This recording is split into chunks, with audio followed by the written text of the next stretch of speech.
भाजपा युवा मोर्चा के प्रदेश अध्यक्ष हमारे युवा साथियों की मजबूत आवाज, भरोसा और उम्मीद आदरणीय श्री शंकर लाल जी घोड़ा साहब से विनम्र निवेदन करूंगा कि आप आज कृष्णागिरी तमिलनाडु की धरती पर आपका विशेष रूप से नागरिक अभिनंदन समारोह और हमारे उद्यमी साथियों का स्नेह मिलन और हमारे नए प्रतिष्ठानों के उद्घाटन समारोह को संबोधित करें।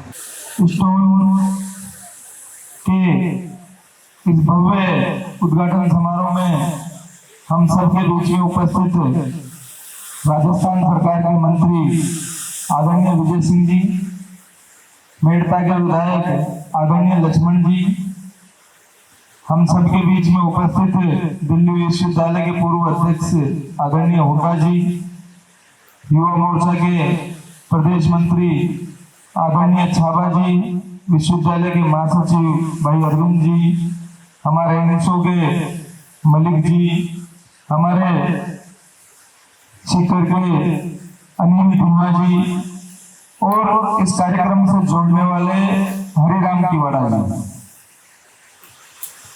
और सबसे पहले तो मैं जागरा जी को बधाई और शुभकामना देना चाहूंगा आपके पूरे परिवार को कि आप सब लोगों ने हम सबको जोड़ने का काम किया। आप सब लोग यहाँ गांव से निकलकर, ढाणी से निकलकर बड़ी दूर का सफर तय करके, बड़ा संघर्ष करके यहाँ तक पहुंचे हैं। आप जब निकले होंगे आपको भी नहीं पता होगा कि आप इस परिस्थिति में भगवान आपको पहुंचाएगा या आपका परिश्रम इस परिस्थिति में आपको पहुंचाएगा। और आप सब व्यापार से जुड़े हुए हैं, आप सभी ने बहुत ज्यादा मेहनत करी है, जब भी जाकर कहते हैं ना कि भाई खुद के राज्य से दूसरे राज्य में जाके, प्रदेश में जाके कमाकर आप सब लोगों ने इतना बड़ा काम खड़ा किया है। तो एक बार आप सब लोगों की मैं दिल से बधाई और शुभकामनाएं देना चाहूंगा कि आप सब ने बहुत मेहनत करी है।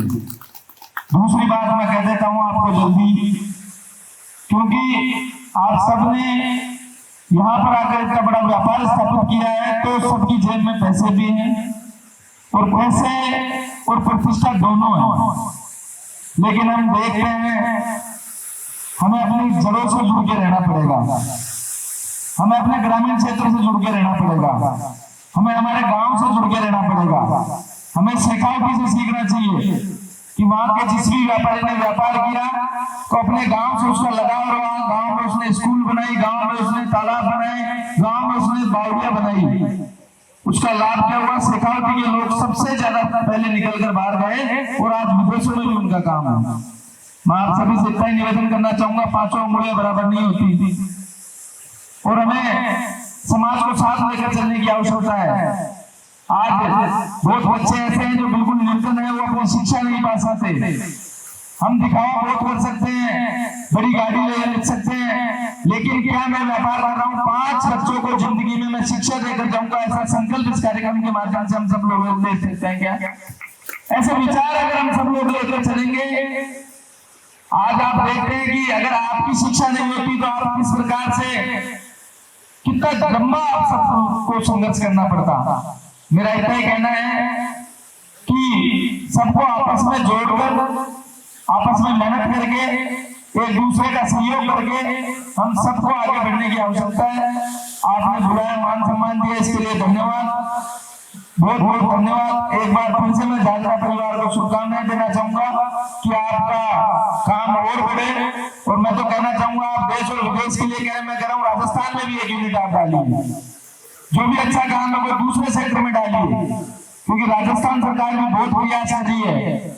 10 तारीख को, 10 दिसंबर को राजस्थानी प्रवासी दिवस बनाकर आप सब लोगों का सम्मान कर रही है, आप सब लोगों का मान कर रही है और आप सब लोगों के लिए पलक पावड़े बिछाकर सरकार तैयार बैठी है। आप आइए और वहां पर भी इन्वेस्टमेंट करिए, जिससे आपके राजस्थान के लोगों को भी रोजगार मिले, राजस्थान के लोगों को भी सक्षमता मिले, राजस्थान के लोग भी आगे जाए। धन्यवाद। जय हिंद, जय भारत, राम राम।